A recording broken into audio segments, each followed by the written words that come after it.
Mariata, jumpa lagi nih di Cerita Muda. Kali ini kita ngundang kembali Mbak Novika ke sini gitu. Kenapa sebelumnya kita undang kemarin beliau?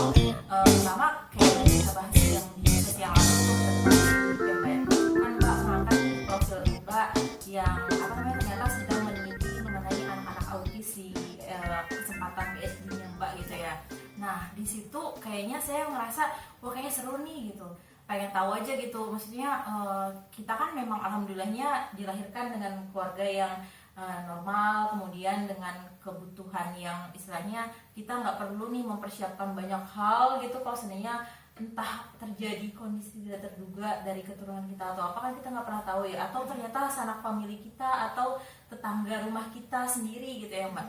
Nah pada saat Mbak sendiri gitu di masa lalu nih, flashback ke belakang sebelum beranjak lebih jauh tentang mau ambil PhD apa gitu-gitu, boleh nggak sih Mbak diceritakan lagi backgroundnya Mbak tuh awal muasal sebelum masuk PhD itu apa sih gitu?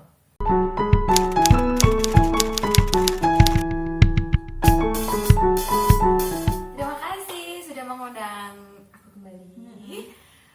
Jadi kenapa aku akhirnya ngambil PhD di bidang autis itu karena waktu aku S2 aku sempat ngajar di sebuah SD kecil. Ini SD inklusi. Jadi SD inklusi itu adalah SD di mana di satu kelasnya itu ada anak-anak pada umumnya kita bilangnya itu typically developing. No, jadi yang kayak kita yang sekarang ini ya, gitu. Kita jadi hindari kita bilang anak yang normal dengan anak yang kurang normal atau tidak normal, enggak. Tapi typically developing, jadi anak pada yang tumbuh kembangnya pada umumnya dengan anak-anak yang berkebutuhan khusus. Nah, anak-anak berkebutuhan khusus ini salah satunya anak autis. Jadi waktu itu tuh sebenarnya saya lagi mau penelitian ya di sekolah itu. Nah, tapi kebetulan guru bahasa Inggrisnya, jadi waktu itu aku ngajar bahasa Inggris, guru bahasa Inggrisnya itu harus diberhentikan. Nah, jadi kepala sekolahnya itu minta tolong sama aku buat menggantikan guru bahasa Inggrisnya untuk sementara. Mau nggak mau akhirnya aku harus take over itu kan. Oke, nggak apa-apa lah ngajar bahasa Inggris anak SD kecil-kecil kan.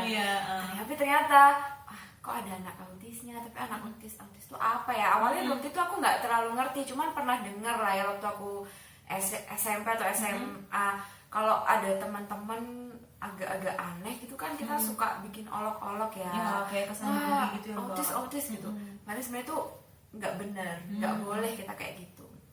Nah akhirnya aku dari situ cari tahu apa sih anak autis, terus gimana cara ngajar bahasa Inggris buat anak autis, terus gimana cara handle satu kelas yang isinya ada campuran gitu, anak yang typically developing sama anak-anak autis. Nah dari situ aku mulai tertarik, terus aku udah menyelesaikan tugasku ngajar di sana. Aku juga udah lulus dengan topik tesisku waktu itu mengembangkan media animasi pengajaran bahasa Inggris khusus buat SD inklusi. Jadi SD yang ya itu. Oh, jadi sebenarnya awal muasalnya justru pada saat Mbak S2 itu tesisnya Mbak berangkat tentang anak-anak dari sekolah inklusi ini gitu. Benar. Jadi jadi kayak sebenarnya tuh nggak ada apa ya maksudnya, nggak ada inisiasi awal-awal tuh pengen niat langsung spesifik ke anak-anak yang ini tuh nggak ada kayak tiba-tiba aja jalannya dibuka gitu, tiba-tiba aja nyemplung di sana gitu. Oke. Nah kalau pada saat di sekolah ini Mbak ngajar berapa lama tuh di sekolah di SD inklusi itu? Kurang lebih 1 semesteran ya, nggak lama lah. Karena waktu itu juga tugasnya untuk menggantikan sementara guru bahasa Inggrisnya. Jadi selama masa transisi untuk nyari pengajar selanjutnya gitu ya. Kalau sebenarnya dari sekolahnya sendiri berarti tidak ada requirement tertentu ya Mbak untuk ngajar anak-anak dari di sekolah inklusi itu, maksudnya secara background pendidikannya adakah background tertentunya gitu, ada nggak Mbak? Itu pertanyaannya aku tanyakan ke kepala sekolah waktu pertama kali. Aku ditawarin Mbak Novika mau nggak ngajar di sini? Kebetulan guru bahasa Inggrisnya nggak ada nih. Ngajar ya benar sih, aku dari pendidikan bahasa Inggris kan ngajar bahasa Inggris, tapi kan ini SD inklusi. Aku nggak punya pengalaman mengajar anak-anak yang berkebutuhan khusus gitu kan. Waktu itu kepala sekolahnya menjawab, nggak apa-apa, yang penting mbaknya mau belajar, mau cari pengalaman. Ya akhirnya merasa tertantang juga.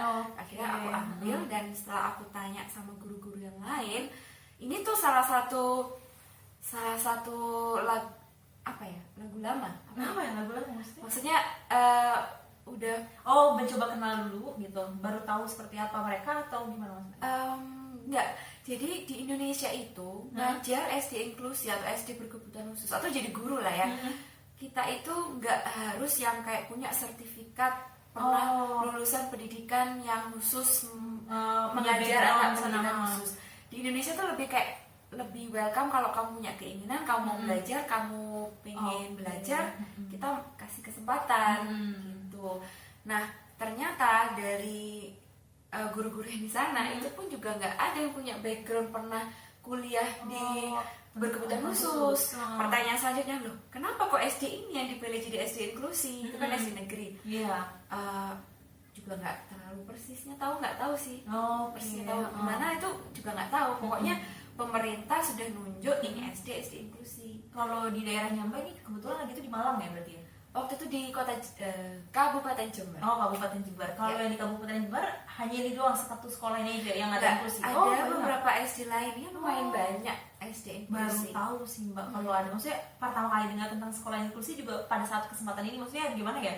Karena lingkungan saya kebetulan alhamdulillahnya belum ada nih anak-anak yang berkebutuhan khusus. Jadi kan saya juga mungkin selama ini masih kurang notice ya Mbak jeleknya gitu ya. Cuma pas lagi tahu tentang Mbak, maksudnya di daerahnya Mbak ada sekolah inklusi, sekolah inklusi apaan tuh? Jadi udah penasaran duluan gitu Mbak. Wah menarik ya, maksudnya kalau kita ngobrol di sesi belakang kan kita kayak yang ternyata ada yang kayak gini gitu. Iya ternyata ada ya. Tapi kenapa waktu itu pertanyaanku? Tapi kenapa yang dipilih kok SD ini? Nah terus kalau pada saat penentuan tesis, kenapa milih SD inklusi ini? Karena sengaja atau karena deket rumah alasannya atau apa gitu Mbak?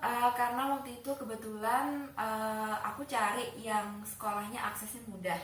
Kebetulan aku kenal dengan kepala sekolahnya, kenal dengan guru-gurunya juga.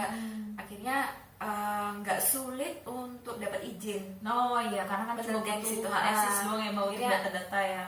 Akhirnya ya udahlah pilih SD ini gitu. Dan pertanyaan waktu itu yang sampai sekarang juga belum terjawab. Kenapa kok SD ini ya? Kenapa nggak SD yang lain? Karena aku tahu ada SD tuh di Kabupaten Jember yang favorit, yang berkelas, yang anak-anaknya selalu masuk SMP favorit. Justru kenapa SD yang kecil yang jadikan SD inklusi? Jadi kenapa kira-kira? Nggak tahu kenapa Mbak. Maksudnya tapi kan kalau misalnya SD negeri kan kita di Indonesia udah terus diterapkan biaya gratis kan Mbak untuk pendidikan kan Mbak. Untuk beberapa daerah kan masih sudah ada yang memberikan dana seperti itu. Mungkin salah satunya karena faktor itu juga kali ya, keuangan yang belum mampu dari keluarganya atau seperti apa juga bisa jadi. Lucunya semua anak autis di SD itu semua dari keluarga yang kaya raya.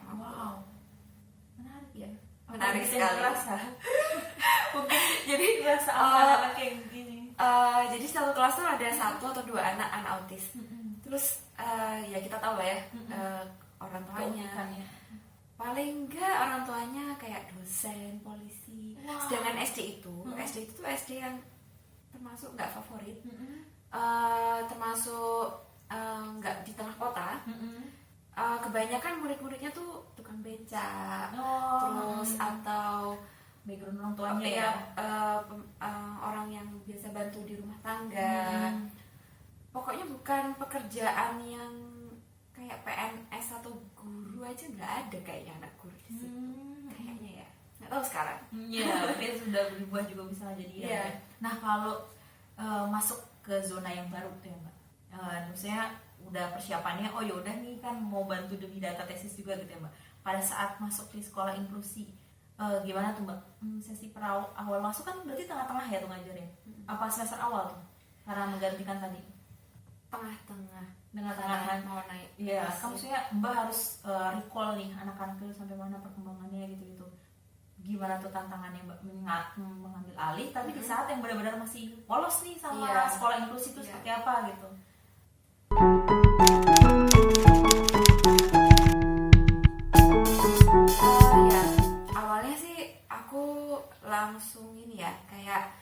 baca-baca kira-kira untuk anak SD kurikulumnya gimana, terus skillnya seharusnya bahasa Inggrisnya paling enggak apa gitu kan. Lagi-lagi karena ini ya kesenjangan, aku ngerasa banget SD favorit dengan SD nggak favorit tuh bedanya kerasa. Jadi cara iya, kualitasnya awalnya atau di regulersnya? Dari kualitas media pengajaran, kualitas anak-anaknya juga, kayak semangat belajarnya. Terus kalau SD-nya favorit kebanyakan orang tuanya mampu. Orang tuanya mampu, dia bisa belikan kayak segala beragam gitu. Media, iPad-iPadan atau buku bergambar. Kalau yang nggak mampu, ya paling nggak buku dari sekolah aja. Akhirnya pas aku mau ngajar, aku sudah ini ranking kan, bikin plan, bikin plan kayak kelas 1 ini, kelas 2 ini, kelas 3, 4, 5, 6. Pas aku masuk, ternyata anak itu benar-benar skill bahasa Inggrisnya minim banget. Akhirnya jadi bisa jadi vocabulary pun belum menguasai gitu ya Mbak? Iya.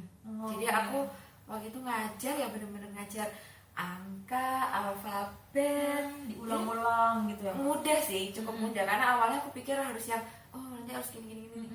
Tapi ternyata materinya simpel, mudah, hanya cara menyampaikannya itu harus menyenangkan anak-anak kecil. Mereka harus ignorance-nya cukup tinggi ya, sangat tinggi. Belum lagi kalau yang situ nangis nakal, yang sini nanti minta apa-apa, terus belum lagi yang anak yang berkebutuhan khusus biasanya teriak-teriak. Kalau dari dinamika kelasnya Mbak, kan tadi cerita anaknya macam-macam nih, beragam. Kalau Mbak sendiri kemarin ngajar dari kelas berapa sampai berapa Mbak? Kelas 1 sampai kelas 6. Nah, boleh cerita nggak Mbak pengalaman paling menarik dari kelas 1 sampai kelas, jangan sampai kelas 6 ya, perbandingannya agak jauh aja ya Mbak. Kelas 1 sampai 3 kita range, habis itu yang sama yang udah mau lulus nih. Di inklusi yang kelas 6 juga ada anak yang kebutuhan khusus. Nah, itu gimana Mbak perjalanan mengajarnya Mbak selama 8 bulan tadi itu ya? Perjalanannya ada cerita serunya nggak sih pas lagi seru dan haru. Jadi yang anak-anak yang masih umur kelas 1, kelas 3 itu kan sukanya nyanyi, nari-nari gitu kan. Sempet sih kayak dibikin gambar, terus Miss kan biasanya Miss Novika itu Miss Novika I love you gitu-gitu. Jadi aku itu memang juga ngajarin kayak kata-kata I love you, thank you, I'm sorry, terima kasih gitu ya Mbak. Itu ucapan sakti lah. Ada haru-harunya gitu. Tapi juga ada yang ini kan yang itu kalau saya anak kelas 3 dia pintar banget. Dia nggak pernah memperhatikan aku ngajar.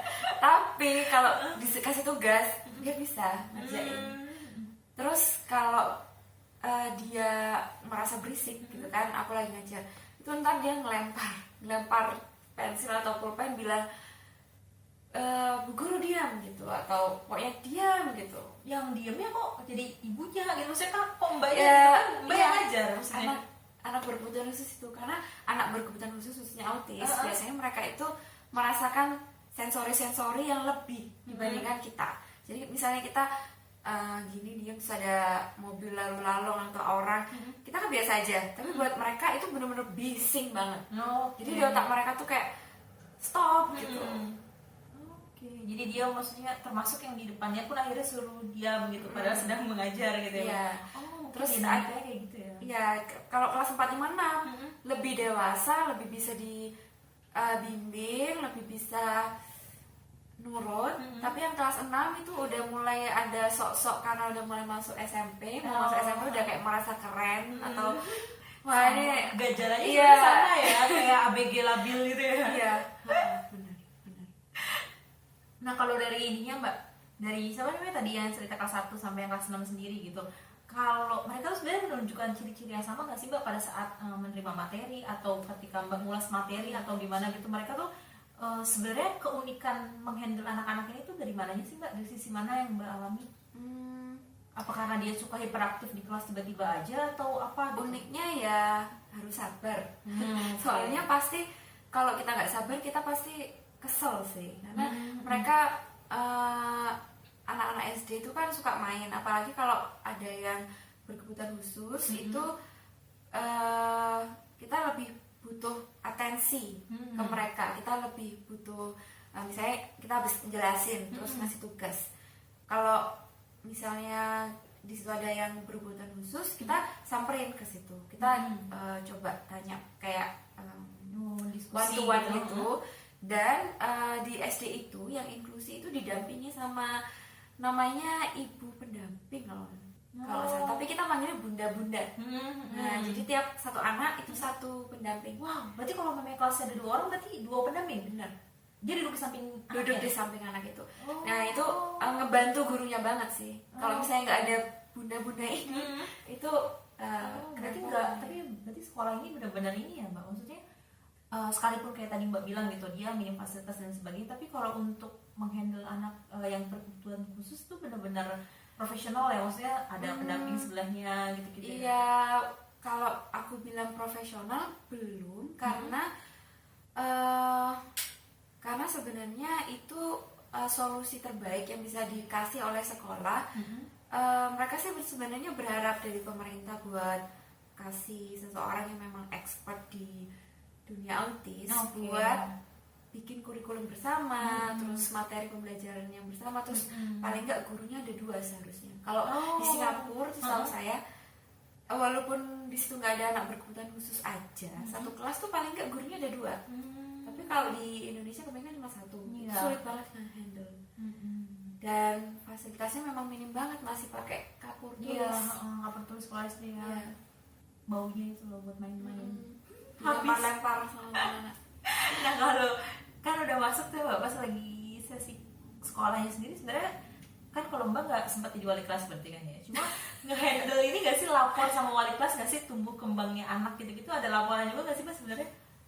Sama wali kelas enggak sih, lebih kayak tulis nilai bahasa Inggrisnya, karena aku fokus ke pendidikan bahasa Inggris, jadi cuma nulis nilainya, kasih buat rapotnya itu aja.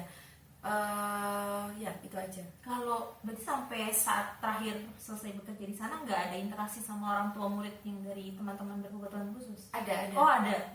Karena aku tertarik, akhirnya sempat sih kayak ngobrol khususnya sama yang bunda-bundanya mereka. Ini kira-kira dia sukanya apa, terus pengen sih kayak deketin juga biar bisa ngobrol bareng sama mereka, tapi sulit memang. Mereka butuh seseorang yang memang mereka udah kenal lama, nggak gampang buat jadi teman mainnya. Nah kalau yang tadi bundanya ini memang akan mengikuti dia sampai kelas 6 gitu atau berganti? Jadi mereka itu kalau nggak salah dididik sama salah satu instansi terapi autis di Jember. Mungkin mereka kayak dapat sertifikat gitu ya, kayak menjadi bunda. Ya mereka hanya fokus di SD situ aja sih. Kalau anak yang lulus ya udah lulus, nanti ganti anak autis yang lain. Oke, tapi mendampinginya itu nggak dari kelas 1 sampai kelas 6, tapi hanya pada dia fasenya mendampingnya dari kelas 1 sampai kelas 6. Oh gitu ya. Nggak sampai SMP tapi nggak, maksudnya jadi kalau seandainya ini anak dari awal startnya sudah sama si bunda A, dia akan bersama-sama bunda A terus. Itu penting banget. Penting banget buat anak-anak berkebutuhan khusus itu. Attachment itu sama untuk orang susah digantikan, juga sama yang baru susah segera cocoknya. Jangankan anak autis ya, anak yang biasa kayak anakku aja susah sama orang baru, butuh waktu sampai mau main bareng gitu-gitu ya, mau terbuka gitu juga susah ya. Oke, betul sekarang. Nah kalau pas lagi ke handle sama anak-anak ini kan tadi Mbak bilang kan harus sabar ya, sebenarnya menumbuhkan rasa empatinya tuh gimana sih Mbak?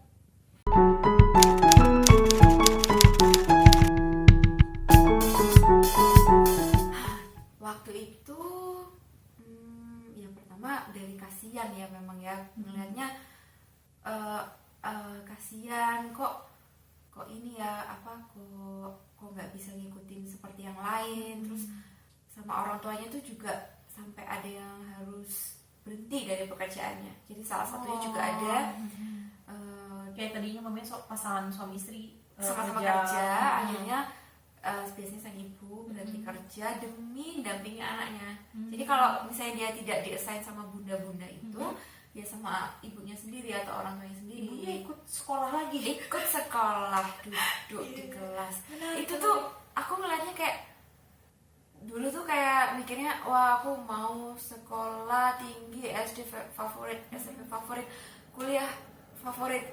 Nah ini tuh ngeliat orang tuanya tuh mereka bisa lulus SMP atau SMA atau SD aja bisa 1, 2, 3 sampai 10 A sampai Z, itu senangnya tuh banget kan. Itu dari situ kayak ya ampun, ternyata sebenarnya bahagia itu ini ya apa, bisa sesederhana itu gitu loh. Kadang kita yang terlalu mengeset kebahagiaan kita tuh terlalu tinggi gitu. Kayaknya kalau aku nggak SMA-nya atau kuliahnya nggak di Universitas A, aku nggak akan bahagia, aku nggak akan sukses. Padahal banyak orang-orang yang bahagia dengan hal sederhana ya. Iya, dengan hal sederhana gitu. Jadi awalnya gitu. Terus kalau seandainya menemukan masa-masa paling sulit pernah Mbak di selama ngajar itu, maksudnya ternyata Mbak punya contoh udah ngasih yang sama, mungkin murid yang lain terima tapi yang anak berkebutuhan khusus ternyata belum terima gitu. Pernah sampai dapat case kayak gitu nggak sih Mbak? Selalu sih, selalu. Jadi di tiap kelas anak yang berkebutuhan khusus nggak akan pernah bisa catch up secepat yang anak-anak yang lain. Jadi kalau aku sih mungkin lebih ke misalnya aku ngajar 1 sampai 10. Dia bisa bilang 1 and 2 and 3 itu udah aku udah itu achievement. Gitu. Jadi nggak usah terlalu men-set nilai atau kamu harus bisa nih 1 to 10 gitu. Nah, berarti benar-benar berproses ya. Nah, kalau kayak gitu kan jadi kadang-kadang mungkin yang teman-teman yang lain nih malah udah jauh sampai mana, dia masih di startnya berbeda gitu ya Mbak. Sebenarnya itu mengacaukan dinamika kelasnya sendiri nggak sih Mbak? Atau memang karena sudah termasuk dalam risiko sekolah inklusi jadinya mereka sabar, atau maksudnya mereka berusaha mengimbangi atau gimana Mbak? Kalau mengacaukan sampai mengacaukan enggak, cuman memang switchnya itu ya, kayak ini kan gurunya cuma sendirian. Seandainya gurunya ada 2, misalnya satu bantu asisten buat yang fokus ini ya, ngeulang apa yang diterangkan di papan karena anak yang berkebutuhan khusus, itu lebih bisa ngebantu. Tapi lebih ke ini ya, lebih kayak kerja lebih keras. Jadi teachingnya tuh jadi lebih penuh, lebih effort lagi karena perhatiannya nggak cuma keser dalam kelas, tapi di dalam kelas itu ada kelompok kecil yang harus diperhatikan gitu ya Mbak. Oke. Lumayan juga ya berarti ya. Maksudnya kan kalau kayak gitu, kayak contoh kalau kita di kelas kan biasanya dulu kalau SD gitu ya Mbak, oke, hari ini kita belajar tentang darah, kalau IPA kan gitu Mbak, hari ini darah, tapi besoknya udah mamalia gitu loh Mbak. Jadinya kan jumping prosesnya cepet tuh per bab gitu kan. Sedangkan sebenarnya kalau guru kan kadang-kadang ya kita sadar lah ya, maksudnya karena anak-anaknya banyak juga kadang guru yang penting dia udah selesai jelasin gitu masalah kita nangkep atau enggaknya, ya kan di rumah bisa belajar lagi. Rata-rata kan guru pun ataupun kita mengajar pun kita akan mikir kayak gitu kan Mbak. Ini maksudnya jadi penasaran aja kalau namanya pada saat sesi kelas jumping prosesnya kan lumayan tuh berarti kan, maksudnya yang lain namanya udah bisa sampai 10 gitu kan Mbak. Itu akan selalu dirasakan sih, nggak akan bisa dihapuskan. Tujuannya anak-anak autis digabung ke SD inklusi, maksudnya adanya SD inklusi itu kan untuk ini sebenarnya diharapkan dengan mereka melihat teman-temannya yang lebih cepat nangkepnya atau lebih cepat berinteraksi atau berteman, mereka bisa lebih nyontoh. Gitu. Jadi mereka memang nggak ditargetkan untuk memiliki nilai atau achievement yang gitu ya? Sama seperti yang lain. Mereka tuh tujuannya lebih supaya bisa lebih berinteraksi, bisa ada contoh yang mereka bisa lihat gitu. Gitu. Kalau dari sisi pertemanannya sendiri Mbak ini sempat kayak, maksudnya kan Mbak bilang tertarik nih, maksudnya sempat ngamatin nggak beberapa anak gitu yang pernah pas lagi lewat di lorong terus dia ngobrol sama temennya gitu pernah kejadian juga? Ya itu juga aku cukup salut ya, anak-anak kecil itu mudah di brainwash kayaknya. Jadi kalau dari awal dari kelas 1 dia udah mengenal nih ada teman-teman yang berkebutuhan khusus, terus gurunya juga mengenalkan dengan baik. Kita harus berteman. Mereka bisa menjelaskan lah apa yang menjadi kendala buat anak-anak teman-teman seperti mereka. Mereka justru ini ya punya karakter lebih ya itu empati, terus ngebantuin juga, nggak mengolok-olok. Aku suka banget sih sama konsepnya di situ tuh kayak mereka itu mau merangkul anak-anak autis di situ gitu loh. Walaupun mungkin ya ada lah yang iseng yang nakal itu ada pasti, tapi mereka tahu saat mereka misalnya mengolok-olok, mereka tahu itu salah. Gitu. Malah ada teman-teman yang lain bakalan ngebantuin gitu. Malah ini ngingetin yang ngolok-ngolok gitu, jangan gitu. Menarik ya. Jadi maksudnya dari sisi empati ini tuh udah tumbuh dari kecil ya Mbak. Terus kalau seandainya nih Mbak, kan udah selesai nih kita sekolahnya. Maksudnya Mbak di sana udah selesai selama pengabdiannya 8 bulan tuh kan dengan kontraknya tadi. Nilai apa sih Mbak yang Mbak dapat dari sana gitu sampai Mbak PhD mengangkat kasus ini gitu? Apa harapan Mbak pada saat itu sampai Mbak coba cari beasiswa dengan topik itu, kemudian pilih profesor untuk membimbing Mbak juga karena itu gitu. Sebenarnya nilai apa yang Mbak bawa dari sana yang bikin Mbak, ini menarik banget nih untuk jadi pembahasan Mbak gitu?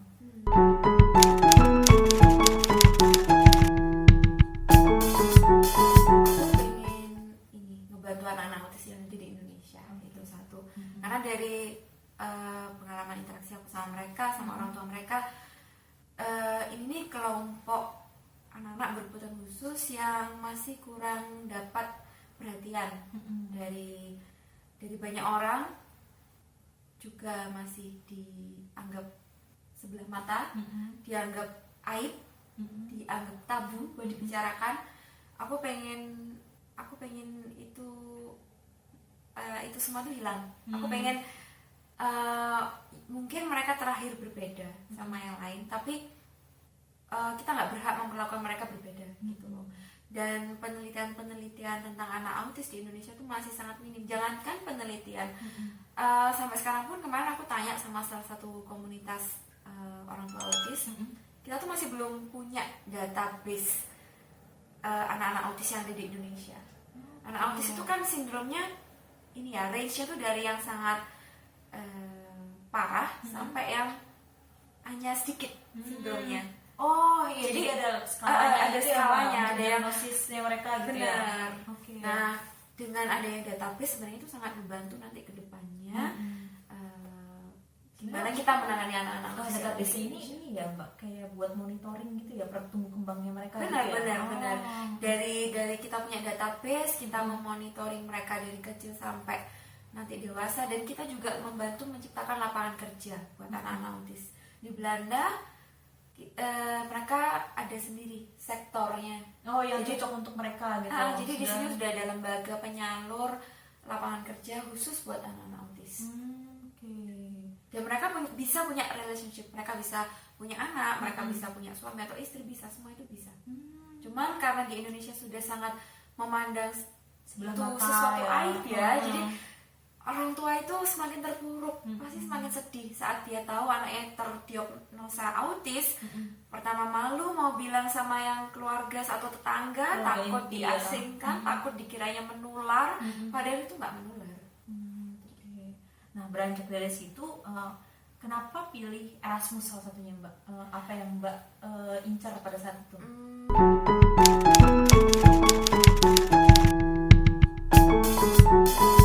Erasmus sebenarnya awalnya aku pilih Leiden. Kok jadi ini melenceng ya Mbak? Aku pilih Leiden karena sebenarnya simpel sih, aku pengen di luar Indonesia, pengen nimba ilmunya, karena di Indonesia sendiri belum ada jurusan atau ekspertis yang benar-benar profesor di bidang autis. Benar Mbak, belum ada. Ada beberapa orang penelitian, biasanya mereka berangkat dari psikologi, tapi tapi nggak dari sektor pendidikannya gitu. Bukan gitu sih, lebih ke misalnya profesor yang memang expert in the field of autism. Kalau di luar itu kayak di UK ada namanya Simon, dia itu expertise, dia juga pemimpin Autism Research Center di Cambridge. Di Australia itu juga besar banget institusinya autism. Di Eropa kebetulan yang aku tahu itu di Prancis sama di Belanda. Dan aku pilih Belanda karena biar mudah dapat makanan Indonesia. Kenapa pilih Leiden? Karena aku suka kotanya kecil, suka pemandangannya di sana. Terus ada salah satu profesor yang kamu incer. Ternyata relate sama penelitianmu. Iya, gitu. aku hubungi beliau. Waktu aku hubungi beliau, karena aku berangkat di bidang pendidikan, beliau berpikir bahwa akan lebih baik kalau aku di Erasmus, karena di Erasmus itu jurusan pendidikan sama psikologi, di mana autism di situ itu jadi satu fakultasnya. Nah, kalau di Leiden tuh gimana? Di Leiden beda, di Leiden nggak ada, di Leiden beda, beda. Dan timnya pembimbingku itu banyak yang di Erasmus. Jadi dia itu jadi dua institusi ceritanya. Dia di Leiden juga di Erasmus. Makanya dia punya pertimbangan khusus gitu ya, Mbak. Jadi kayaknya kamu lebih cocok deh, soalnya di sana juga ada tim, di sana juga ada rumah sakit, namanya Erasmus MC. Di situ juga udah database bagus, makanya dia mengarahkan aku ke sini. Jadi itu awal muasalnya gitu. Pada saat masuk ke universitasnya sendiri, Mbak, kan maksudnya backgroundnya ternyata ini kan agak beda nih dinamikanya si psikologi sama pendidikan kalau di sini digabung gitu. Pada saat masuk ke sana apa tuh yang Mbak sadari gitu? Karena kan kalau di kita kan biasanya beda ya, ini jurusan psikologi, ini pendidikan gitu, mirip sama kayak Leiden punya kan. Cuma kalau di Erasmus ini ditawarkan apa sih Mbak sama mereka? Di Erasmus Sentuhannya itu, apa dengan penggabungan dua sisi ini? mereka sangat pengennya tuh multidisciplinary. No, Di apapun, misalnya research. Kalau bisa jangan cuma di bidang psikologi aja, pendidikan. Kalau bisa kita gabungin jadi berbagai bidang. Jadi ngelihatnya nggak cuma satu kacamata gitu ya, Mbak? Iya. Dan yang menarik juga tahun ini kita tuh kerjasama sama Delft, Erasmus. Dan kita kemarin tuh bukan kita, temanku itu bikin drone buat salah satu media buat dance gitu, buat anak-anak autis. Wow, menarik. Jadi tim penelitiannya itu dari psikologi, dari pendidikan juga, karena itu nanti dibawa ke ke sekolah juga buat terapi. Terus sama anak Delft teknologi, jadi dia yang ngembangin sensoriknya gitu. Ininya, drone-nya. Drone-nya. Dia yang ngembangin alatnya, drone-nya khusus buat itu. Jadi itu yang bikin aku, iya ya, di Indonesia kenapa harus terpeta-petakan. Terus kalau kita mikir research, kita tuh jarang banget kepikiran benar-benar menggabungkan 3 jurusan atau 3 orang expertise buat jadi satu gitu loh. Nah kalau dari ininya Mbak, apa namanya, sebenarnya kalau sebenarnya kayak kalau tadi untuk kebutuhan dance-nya itu, memang mereka itu juga perlu meningkatkan sensoriknya berarti ya kan, kenapa diciptakan alat ini gitu sama teman-teman yang Mbak ini. Iya. Jadi salah satu terapi autis, anak-anak autis itu dengan mengembangkan sensori dan motorik. Sebenarnya tumbuh kembangnya jadi dimonitornya sama ya sama anak-anak yang sudah developing tadi ya sebenarnya. Cuma memang karena metodenya belum tahu yang mana yang cocok, jadinya banyak riset yang fokus ke sana juga sekarang ya. Dan sindrom autisme itu bisa sangat ditekan atau bahkan bisa hilang, ya nggak hilang 100% kalau kita sudah mendeteksi sindrom itu sedini mungkin. Jadi misalnya waktu kamu tahu ini baby umur 6 bulan, dia nggak punya interaksi mata. Misalnya kalau baby kan bisa ngikutin ibunya yang mata, dia udah nggak punya interaksi mata, dia juga nggak pernah smile. Terus setelah umur 8 bulanan tuh biasanya babbling kan, dia nggak pernah babbling. Itu tanda-tanda, tapi bukan berarti kalau nggak ada seperti itu pasti autis, enggak. Itu tanda-tanda ya, harus dicurigai gitu. Udah harus ada deteksi diri dari seorang keluarganya untuk pemeriksaan gitu ya, pemeriksaan dan langsung diberikan terapi. Misalnya memang bukan autisme, tapi kan nggak ada salahnya toh kita kasih terapi supaya anak itu nggak semakin terlambat. Karena kalau semakin terlambat, misalnya kita baru tahu umur 5 tahun, itu apalagi udah gede 17 tahun gitu tambah, itu udah kelihatan sih biasanya kalau udah 17 tahun udah kelihatan. Cuma mungkin kalau pas lagi kecil karena mungkin kita mikirnya dia hiperaktif doang gitu, padahal sebenarnya ada atau faktor lain gitu ya. Kalau hiperaktif biasanya arahnya namanya ADHD. ADHD itu kepanjangannya apa ya, lupa. Ya dikasih teks.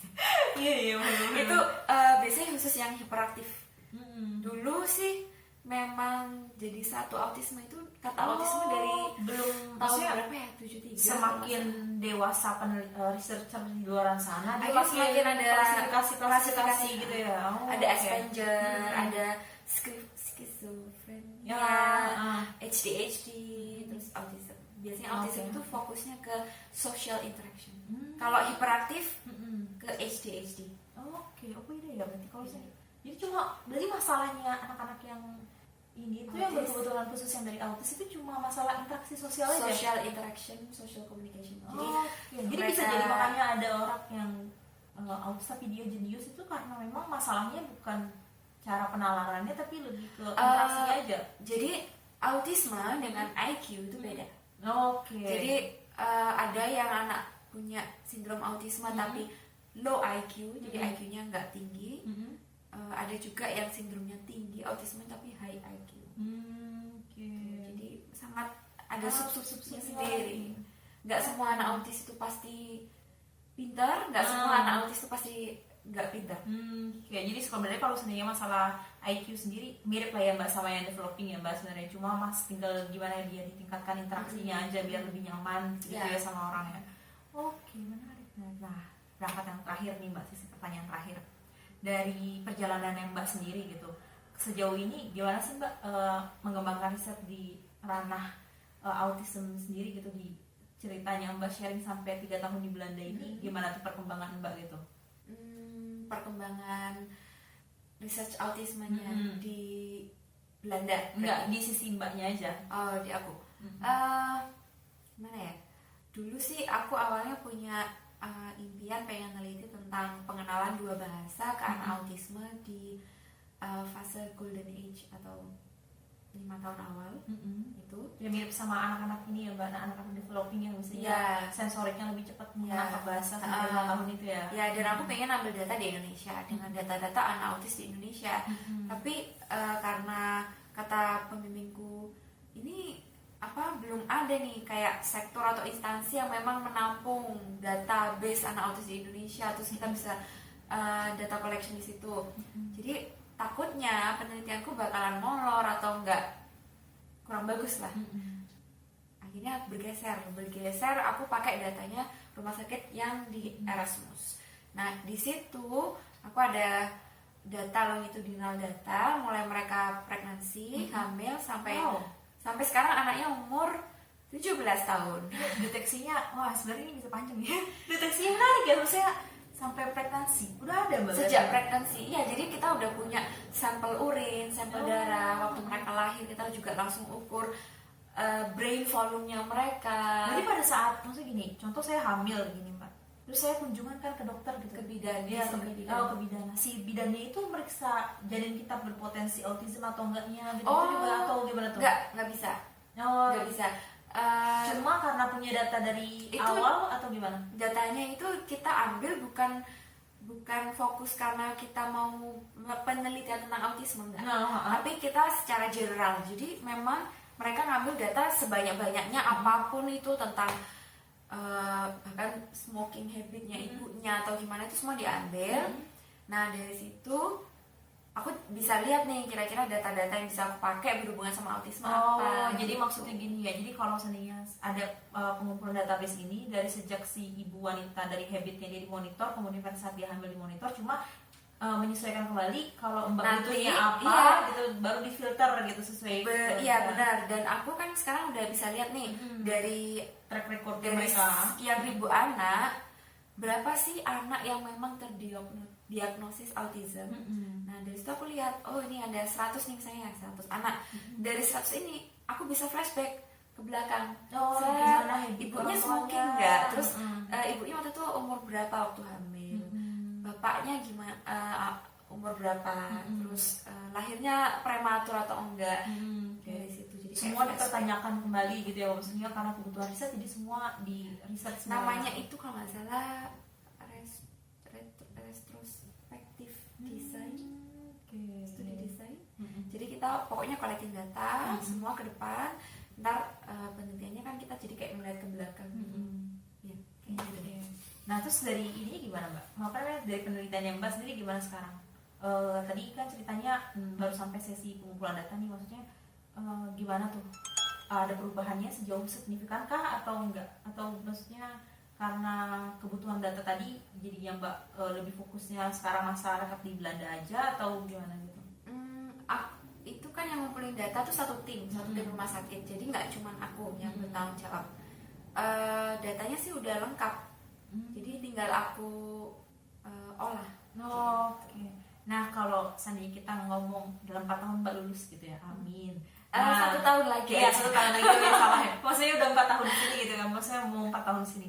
Nah, harapan Mbak ketika balik ke Indonesia dengan apa ya, background yang Mbak punya gitu, Mbak berharapnya seperti apa sih gitu? Ke Indonesianya seperti apa, kemudian ke diri Mbaknya sendiri gimana terkait masalah autism ini sendiri.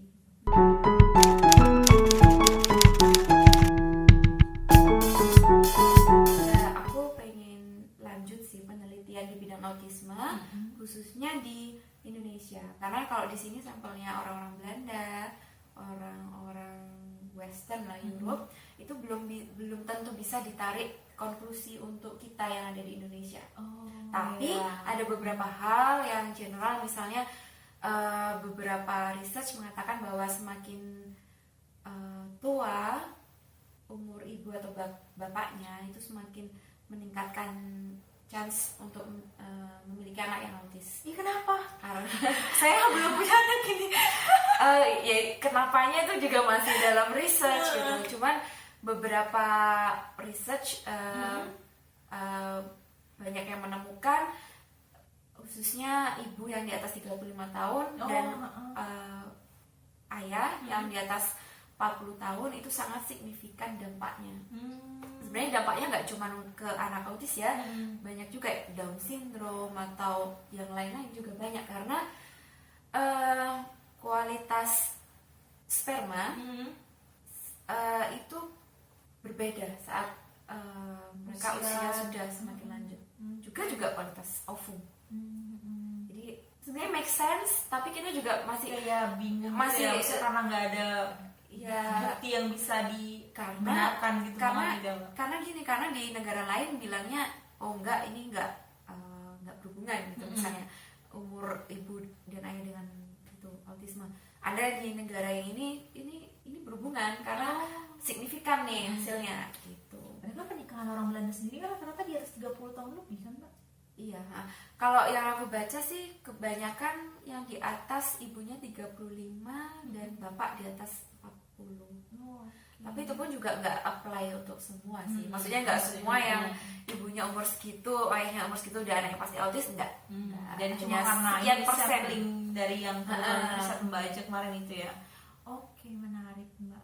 Kalau untuk ini sih udah sampai sini sih Mbak sesinya. Nah, untuk teman-teman kata kalau seandainya mau tanya-tanya tentang apapun mengenai entah gimana caranya bisa fokus di autism, terus kemudian mau tahu